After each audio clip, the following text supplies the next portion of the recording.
Shalom, sahabat rohani yang saya cintai. Selamat hari Sabat. Senang rasanya kita berjumpa kembali, sahabat yang indah ini. Walaupun di antara kita banyak yang menghadiri kebaktian ini secara digital, Zoom online. Tapi saya yakin dan percaya bahwa kehadiran Tuhan tetap kita rasakan. Sahabat yang diberkati ini, sebelum kita mempelajari akan firman Tuhan, saya undang mari kita tunduk kepala dan kita berdoa. Bapa di surga, terima kasih ya Tuhan untuk nafas hidup yang Tuhan karuniakan kepada kami. Terima kasih ya Tuhan untuk hari Sabat, hari yang kudus yang Tuhan berikan kepada kami. Dan terima kasih kami boleh beribadah kepada Tuhan, merenungkan akan kasih Tuhan, dan mempelajari akan firman Tuhan. Kami rindu dimanapun kami berada yang sementara beribadah dalam kebaktian saat ini. Roh Kudus tetap menguasai hati dan pikiran kami. Sehingga kebaktian kami saat ini akan betul-betul menyenangkan hati Tuhan dan menjadi berkat rohani bagi masing-masing kami. Di dalam nama Yesus, Juru Selamat kami. Amin. Sahabat rohani yang saya cintai, jikalau ada yang bertanya kepada Anda, apakah tujuan hidup Anda? Atau ada yang bertanya, untuk apa Anda hidup? Atau ada yang bertanya, apakah cita-cita tertinggi yang Anda rindukan, yang sahabat rohani impikan, agar suatu kali nanti cita-cita itu akan tercapai. Seorang penulis buku yang sangat terkenal yang bernama Rick Warren. Rick Warren dalam bukunya The Purpose Driven Life, hidup yang dikendalikan oleh tujuan. Buku itu menceritakan bahwa manusia pasti mempunyai cita-cita ataupun tujuan hidup. Singkatnya adalah bahwa setiap manusia rindu mendapatkan masa depan yang lebih baik daripada saat ini. Mungkin ada di antara Anda yang lagi bekerja, Anda rindu suatu kali nanti jabatan saya akan naik. Atau mungkin ada di antara Anda akan berkata, saya rindu, saya tamat SMA, saya berkuliah di salah satu universitas yang terkenal, baik itu di Indonesia ataupun di luar negeri. Ataupun mungkin Anda akan bercita-cita, saya rindu. Kalau saya tamat kuliah nanti, setelah saya bekerja 3-4 tahun, saya rindu menikah dan mempunyai keluarga.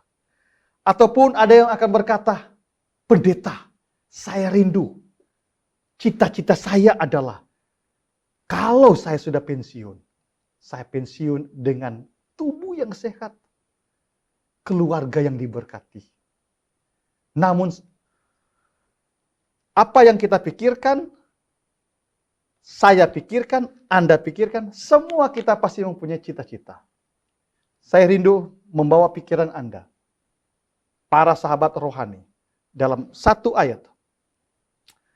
Mazmur 90 ayat yang ke-10.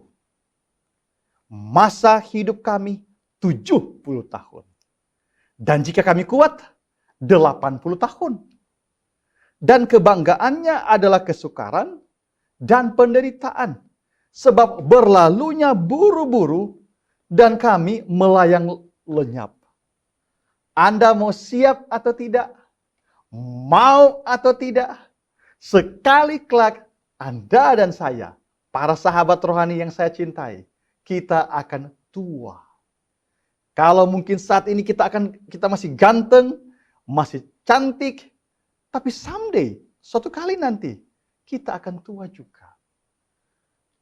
Alkitab berkata, hidup 70 tahun.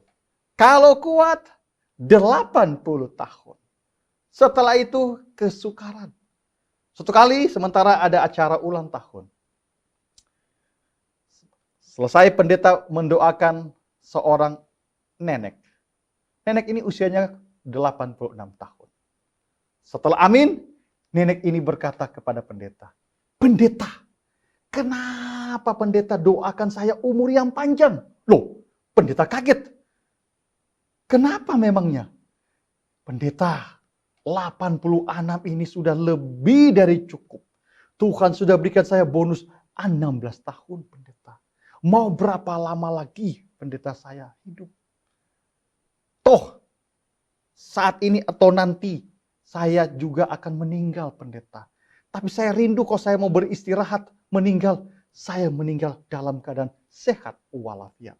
Dan memang betul, Anda mau atau tidak, siap atau tidak, waktu berjalan begitu cepat sekali.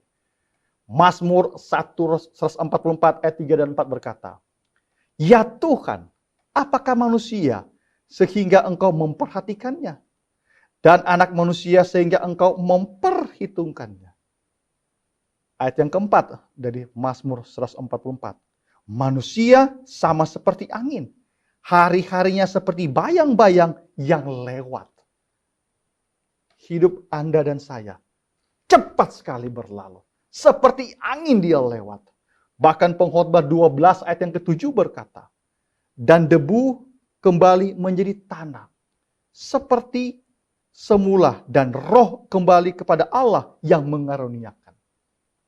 Segagah-gagahnya kita, sehebat-hebatnya kita, jikalau Anda dan saya sudah mengembuskan nafas yang terakhir, maka semua kebanggaan kita, tanda kutip penghormatan yang kita dapat, apapun yang kita miliki, semuanya sia-sia adanya. Anda mau percaya atau tidak, jikalau Anda dan saya, sahabat rohani yang saya cintai, mengembuskan nafas yang terakhir. Jikalau saya seorang pendeta punya 3 jas, saya meninggal pun hanya pakai 1 jas. Jikalau di rumah saya ada banyak dasi, 3 dasi, saya meninggal pun hanya pakai 1 dasi.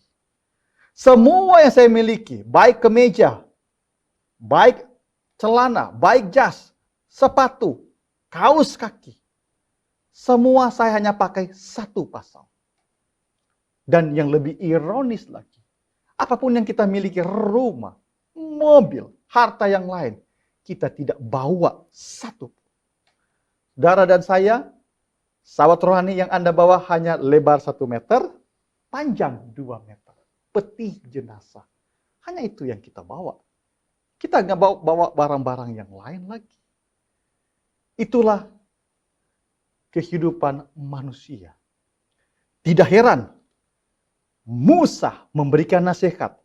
Oleh karena Musa tahu bahwa umur manusia itu sangat singkat sekali, dia memberikan nasihat kepada kita. Dia katakan di dalam Mazmur 90 ayat yang ke-12. Ajarlah kami menghitung hari-hari kami sedemikian, sehingga kami memperoleh hati yang bijaksana. Jadi Musa berkata, Tuhan ajarlah kami menghitung hari-hari kami, supaya kami beroleh hati yang bijaksana. Saya mengambil kata bijaksana ini dari Kamus Bahasa Indonesia Online berkata bahwa kata bijaksana ini adalah selalu menggunakan akal budinya. Terus pandai dan hati-hati. Cermat dan teliti. Jadi maksud dari Musa adalah, saudara dan saya, sahabat rohani yang saya cintai, kita tidak tahu kapan waktu kita berakhir. Dengan kita tidak tahu kapan waktu kita berakhir, maka kita minta hikmat dari Tuhan. Sehingga kita tahu apa yang harus saya perbuat. Dan jikalau kita mengikuti rumus daripada Alkitab, Mazmur pasal yang ke-90 tadi ayat yang ke-10, umur manusia 70, dan jika kuat 80, setelah itu penderitaan, maka jikalau andai kata umur saya saat ini contohnya 60, kalau saya ikuti Alkitab paling lama mungkin 20 tahun. Artinya hidup saya jikalau tidak ada masalah, tidak sakit-sakit, maka saya akan mencapai usia yang ke-80 bertambah 20 tahun dari usia saya. Itu berarti hidup saya nggak lama lagi 20 tahun berakhir. Itu kalau berjalan normal. Tapi siapa yang tahu kapan hidupnya akan berakhir? Makanya Musa mengingatkan kita, hei anak manusia, berdoa kepada Tuhan supaya engkau diberikan hati yang bijaksana, sehingga engkau mengetahui dirimu sendiri.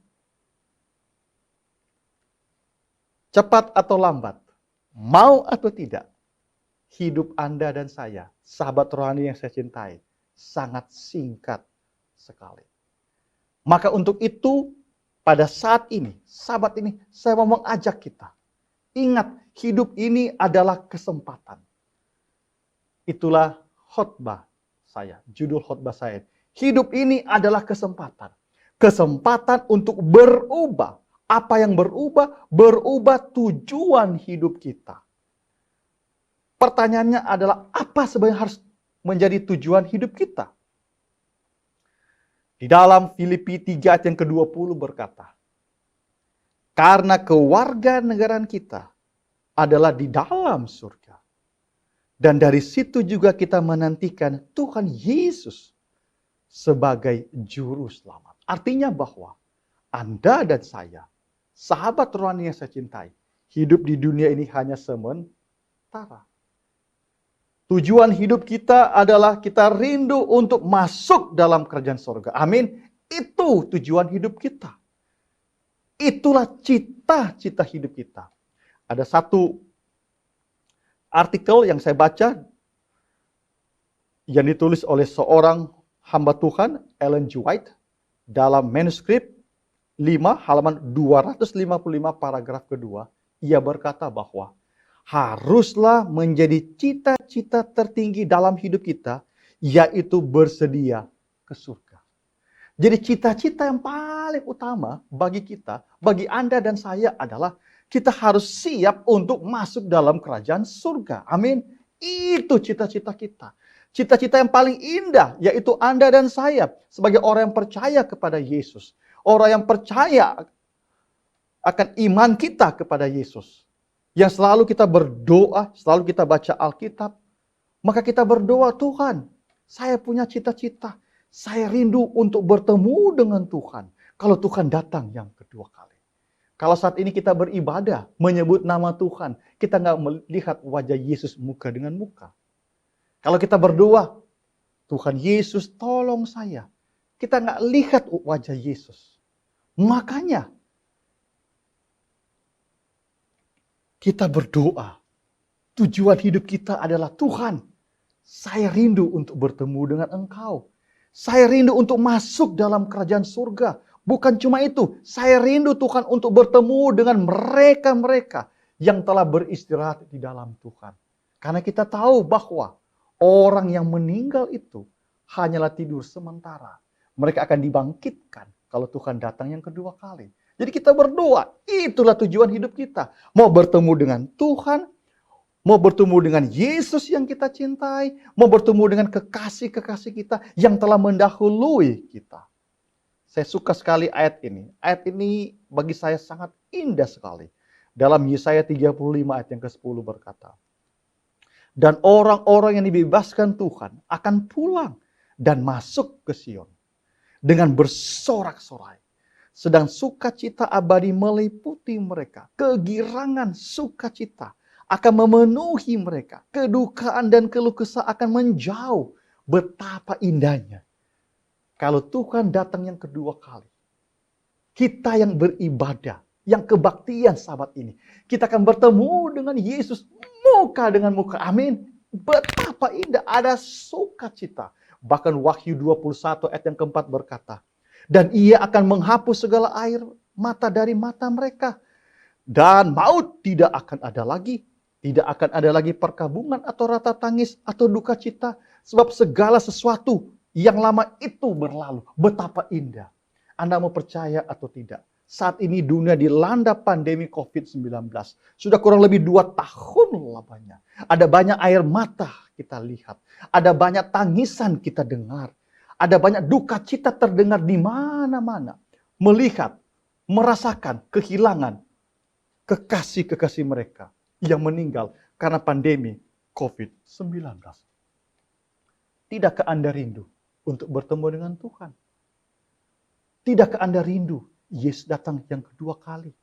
Tidakkah Anda rindu Yesus cepat datang untuk menjemput saudara dan saya? Menjemput sahabat rohani yang saya cintai. Untuk itu, timbul pertanyaan, Tuhan, apa yang harus saya lakukan? Saya mau bertemu dengan Engkau. Tuhan, apa yang harus saya lakukan? Saya sudah lelah Tuhan, hidup di atas dunia ini Tuhan. Saya rindu bertemu dengan Tuhan muka dengan muka. Saya sudah lelah Tuhan di atas dunia ini. Alkitab memberikan petunjuk. Apa yang harus kita lakukan? Yesaya 55 ayat yang ke-6 berkata, carilah Tuhan selama ia berkenan ditemui. Berserulah kepadanya selama ia dekat. Kalau di terjemahan yang lain, terjemahan Alkitab bahasa Indonesia sehari-hari. Kembalilah kepada Tuhan selagi masih dapat. Berserulah kepadanya selama ia dekat. Jadi kembali kepada Tuhan selama masih ada nafas kehidupan. Saya akan memberikan saudara dan saya contoh bagaimana orang yang kembali kepada Tuhan mendapatkan berkat yang luar biasa. Dalam Lukas 19 ayat yang ke-1, saya tahu sahabat rohani sudah pernah dengar cerita tentang seorang yang bernama Sakeus. Dan sahabat ini saya mau mengulangi kembali bagaimana sukacita dialami oleh seorang yang bernama Sakeus bersama dengan keluarganya. Lukas 19 ayat yang pertama berkata, Yesus masuk ke kota Jericho dan berjalan terus melintasi kota itu. Ayat yang kedua, di situ ada seorang bernama Sakeus, kepala pemungut cukai, dan ia seorang yang kaya. Jadi Sakeus pekerjaannya adalah pemungut cukai dan dia orang kaya. Ayat yang ketiga, Lukas 19 ayat yang ketiga, ia berusaha untuk melihat orang itu, apakah Yesus itu. Tetapi ia tidak berhasil. Karena orang banyak sebab badannya pendek. Sakeus rindu melihat siapa itu Yesus. Sakeus sudah sering mendengar bagaimana Yesus mengasihi orang berdosa. Yesus menerima orang berdosa sebagaimana mereka ada. Dan Sakeus rindu untuk bertemu dengan Yesus. Timbul pertanyaan, kenapa Sakeus rindu bertemu? Untuk apa dia rindu bertemu dengan Yesus? Bukankah dia sudah punya harta? Bukankah dia sudah banyak kekayaan? Ada jabatan? Apalagi yang dia mau cari? Lukas 19 ayat yang ke-7 berkata, ia menumpang di rumah orang berdosa. Jadi Sakeus adalah orang berdosa. Kenapa Sakeus mau bertemu dengan Yesus? Karena Sakeus adalah orang yang berdosa. Dia orang berdosa. Sakeus dibenci oleh orang Yahudi disebabkan dia menarik uang lebih daripadanya yang seharusnya. Selain itu dia juga bekerja pada pemerintah Roma yang menjajah bangsa Yahudi. Jadi bukan cuma Sakeus berdosa, orang berdosa, dia ternyata juga dibenci oleh sebangsanya. Tidak diterima. Karena Sakeus menarik pajak lebih daripada ukuran yang harus dia lakukan. Dan yang lebih menyakitkan lagi bagi orang Yahudi adalah Sakeus bekerja bagi bangsa Roma. Yang tepat pada waktu itu bangsa Roma lagi menjajah bangsa Yahudi. Ada satu buku yang ditulis oleh Ellen G. White. Saya tidak tahu apakah Anda pernah mendengar buku Alpha and Omega. Dalam buku Alpha and Omega halaman 171. Dan 179.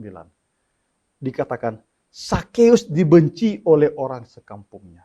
Sakeus disingkirkan dari rumah sembahyang oleh hinaan rabi-rabi dan orang-orang yang berbakti. Saudara-saudara, jikalau Anda adalah Sakeus, betul punya uang, punya jabatan, tapi kalau kita ke gereja, kita tidak diizinkan untuk berbakti. Kita mau datang beribadah ke tempat kebaktian, orang mengusir kita. Pendeta tidak izinkan kita masuk di dalam gereja. Dan kita mau pulang kampung. Semua orang kampung membenci kita. Apa artinya hidup ini? Apa artinya punya jabatan? Apa artinya punya harta yang banyak?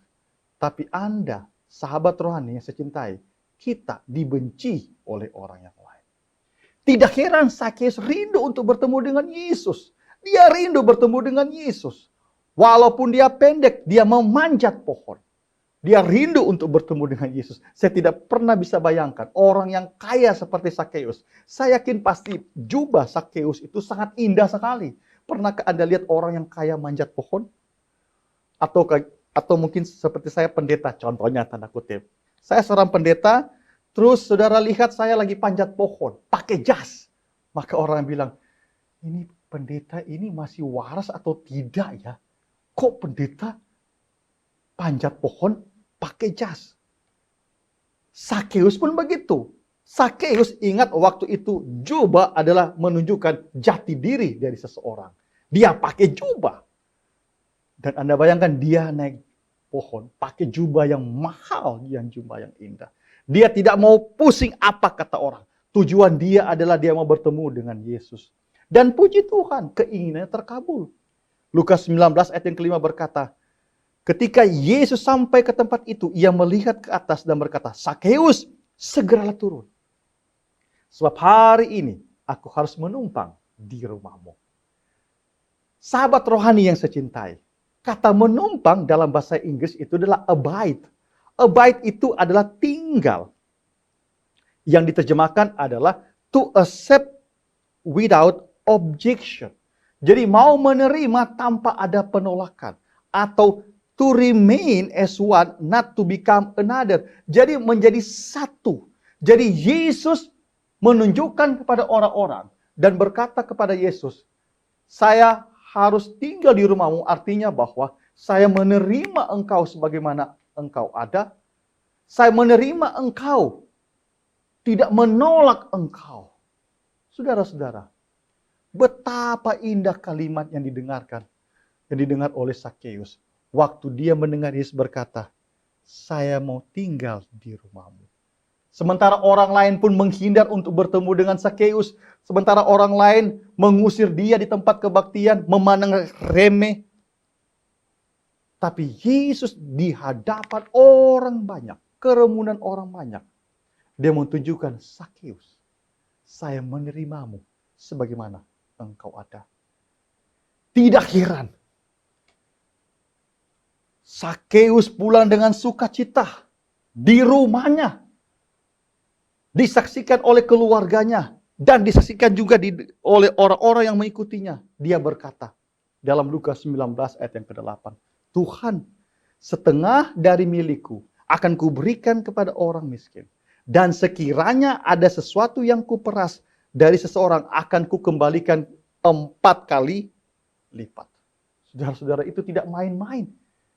Oleh karena cintanya, Yesus mau menerima dia sebagaimana dia ada. Dia mau kembalikan setengah miliknya. Timbul pertanyaan, kenapa harus kasih ke orang miskin?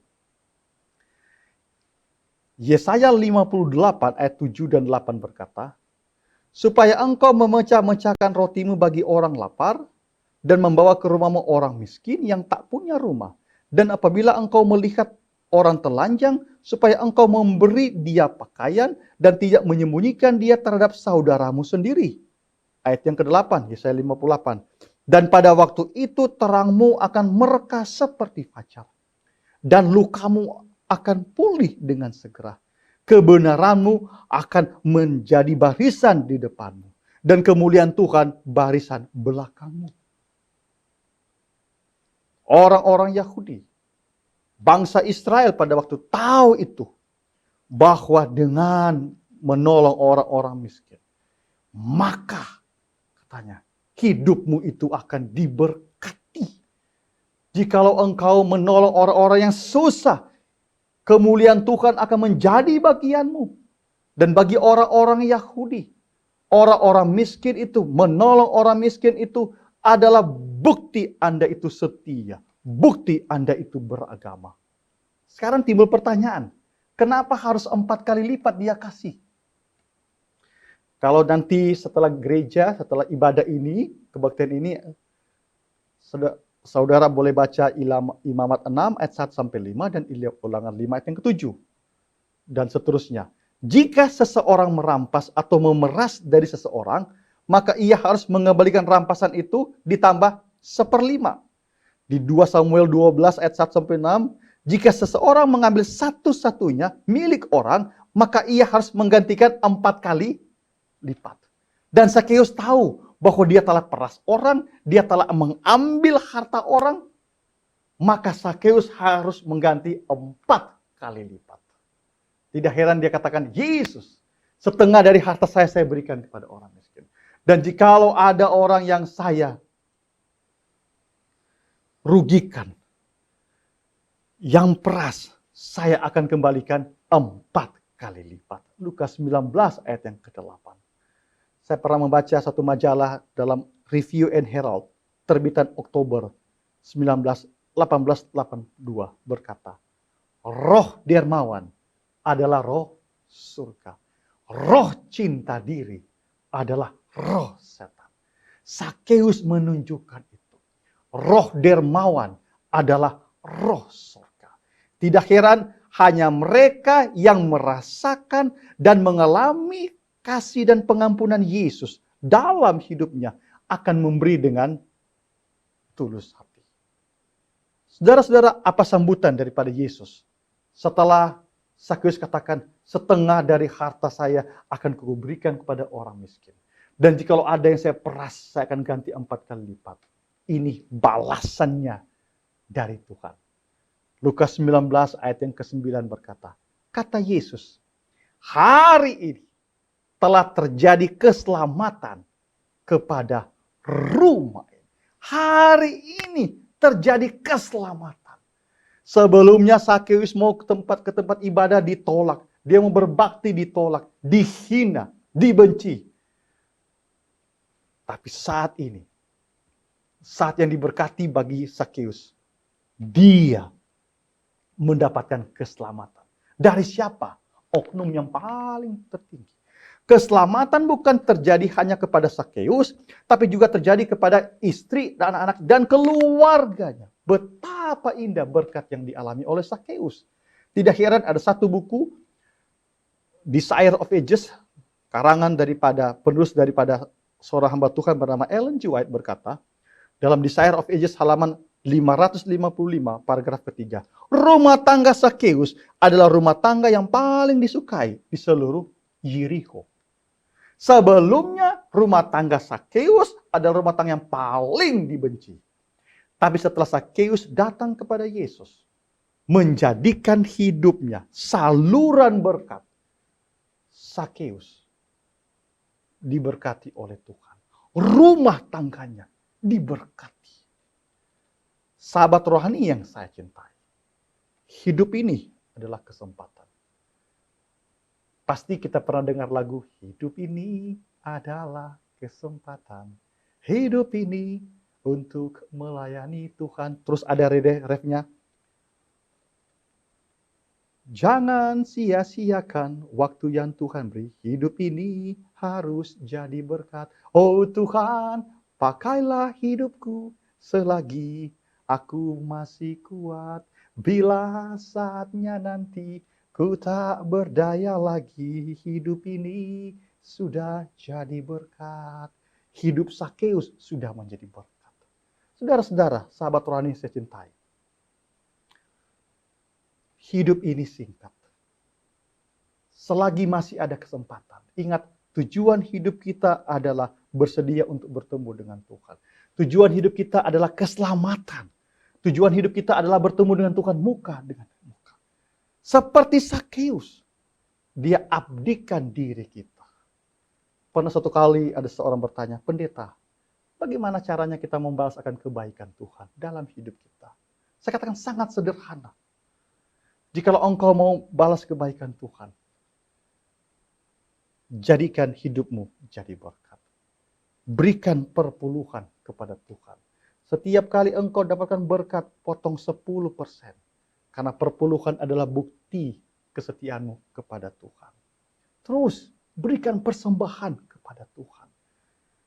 Karena persembahan adalah bukti cintamu kepada Tuhan. Dan jadikan hidupmu menjadi saluran berkat bagi orang yang lain. Gunakan hidupmu menjadi saluran berkat bagi orang yang lain. Saya ingat satu ayat yang sangat indah bagi saya. Galatia 6 ayat yang ke-20 berkata, karena itu selagi masih ada kesempatan bagi kita, marilah kita berbuat baik kepada semua orang. Tetapi terutama kepada kawan-kawan kita seiman. Hidup ini singkat, tidak ada yang tahu. Tujuan hidup kita adalah mau bertemu dengan Tuhan. Dan sebelum Tuhan datang yang kedua kali, kita harus mencari Tuhan. Seperti Sakeus mencari Tuhan. Dan jikalau Anda sudah mendapatkan Tuhan itu, mengalami kasih Tuhan, gunakan hidupmu. Jikalau engkau, saudara-saudara yang saya cintai, sahabat rohani, diberkati tanda kutip secara materi. Abadikanlah berkat yang Tuhan berikan kepada engkau untuk membantu orang-orang yang lain. Membantu orang-orang yang susah. Atau mungkin membantu akan pekerjaan-pekerjaan Tuhan yang membutuhkan dana agar Injil cepat tersebar ke seluruh dunia. Supaya cepat kesudahannya.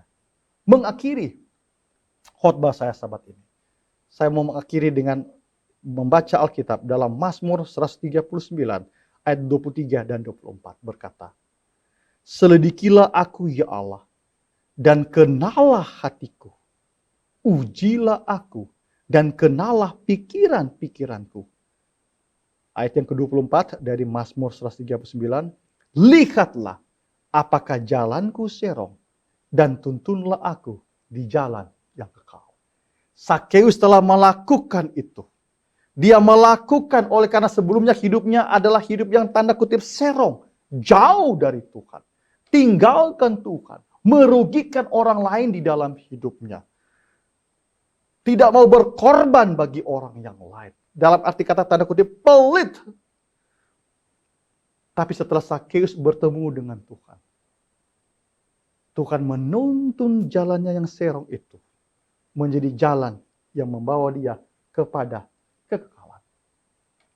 Sahabat rohani yang saya cintai. Di saat yang indah ini. Ingat, hidup ini adalah kesempatan. Tidak ada di antara kita tahu kapan waktu kita akan berakhir.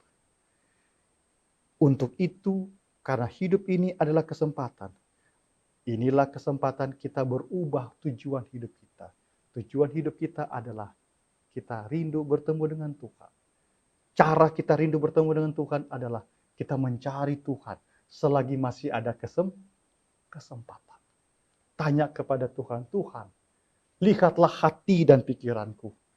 Apakah hidup saya ini sudah jauh dari Tuhan? Apakah saya ini masih pelit Tuhan untuk terlibat dalam pekerjaan Tuhan? Apakah saya ini tidak mau berkorban Tuhan, menyisihkan sedikit berkat yang Tuhan berikan kepada saya untuk membantu pekerjaan-pekerjaan Tuhan? Tuhan, katakan kepada Tuhan, Tuhan, pakailah hidupku selagi aku masih kuat. Agar bila saatnya nanti hidup saya sudah tidak berdaya, hidup saya ini sudah jadi berkat. Saya mau mengajak sahabat rohani yang saya cintai pada sahabat ini. Mari, serahkan hidup kita kepada Tuhan. Katakan kepada Tuhan, Tuhan, tuntunlah saya saat ini Tuhan. Karena saya rindu bertemu dengan Tuhan, muka dengan muka. Saya rindu untuk memeluk Tuhan, memandang wajah Yesus. Dan tolong saya Tuhan, agar hidup saya ini menjadi saluran berkat. Biarlah dengan pertolongan Tuhan, pekabaran pada sahabat ini menjadi berkat rohani bagi masing-masing kami. Dan saya berdoa, dengan pertolongan Tuhan, semua kita yang beribadah dalam kebaktian ini, satu pun tidak ada yang ketinggalan. Kita akan diangkat untuk bertemu dengan Tuhan, muka dengan muka. Beribadah dengan Tuhan, muka dengan muka, di dalam kerajaan surga. Dan saya undang, mari kita sama-sama tunduk kepala dan kita berdoa. Terima kasih ya Tuhan untuk firman Tuhan yang kami belajar saat ini. jujur ya Tuhan. Kami rindu bertemu dengan Tuhan muka dengan muka. Kami rindu Tuhan, Tuhan cepat datang yang kedua kali, mengangkat kami. Kami lelah Tuhan hidup di atas dunia ini. Banyak Tuhan, air mata kami saksikan. Banyak duka cita kami lihat Tuhan. Begitu banyak penderitaan dialami ya Tuhan. Keluh kesah terdengar di mana-mana. Tuhan, cepatlah datang. Tuhan, biarlah kami semua yang hadir di kebaktian Sabat ini, satupun tidak ada yang ketinggalan. Dan hamba berdoa Tuhan, biarlah Roh Kudus akan mengurapi kami semua, menuntun kami, agar hidup kami betul-betul hidup yang menyenangkan hati Tuhan, dan menjadi saluran berkat bagi orang yang lain, bagi pekerjaan Tuhan. Tuntunlah hati dan pikiran kami Tuhan, tuntunlah kata-kata kami dan tindakan kami, agar dimanapun kami berada, orang akan memandang wajah Yesus di dalam kehidupan kami. Oh Tuhan, biarlah firman Tuhan ini akan menyatukan kami. Bungkus kami Tuhan dengan kasih-Mu. Dan biarlah malaikat yang kudus akan menjaga dan melindungi kami sepanjang hidup kami. Agar manakala Tuhan datang yang kedua kali, kami boleh kedapatan setia untuk masuk dalam kerajaan surga. Inilah doa dan permohonan kami. Di dalam nama Yesus, Juru Selamat kami.